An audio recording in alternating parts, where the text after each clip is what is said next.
Continues to invite both barbs and roses in same measure. There are now concerted and intentional efforts all over the country coming from educators, the private sector and the government, and any who can operate and give opportunities for those who seek employment to now come out of school from a curriculum that has trained them to meet and contend with the current technological opportunities available in Kenya.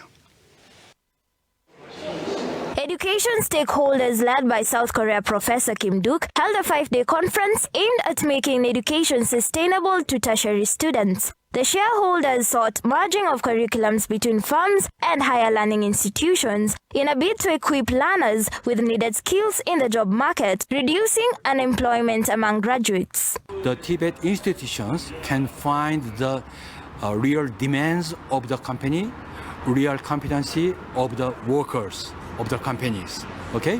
And then by using this job analysis result, they can develop their own training curriculum. By using this training curriculum, the training institutions can teach the trainees real competency of the workers in industries. To improve access of women and young people or youths to the TVET institutions, and also to improve the effectiveness of the TVET sector in Kenya.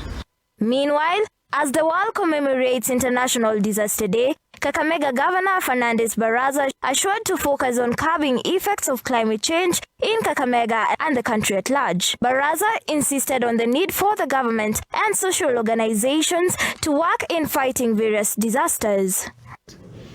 Being the only equatorial forest in Kenya, so it's important that we conserve our forests.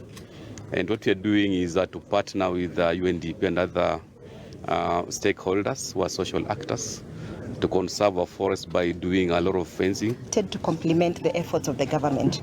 So everything that the governor has said, Kenya Red Cross is coming in to work together, looking at what are the priorities of the government, and then we support. Lastly, in a Kakamega held workshop aimed at sensitizing people with disabilities on effects of drug abuse, Kenya Tobacco Control Alliance Chairman Joel Gitali called out the high intake of drugs that has led to a rise in mental issues among Kenyans. Warning violators of the smoking law, Gitali called upon cooperation between the government and various stakeholders on educating the public on dangers of drug abuse.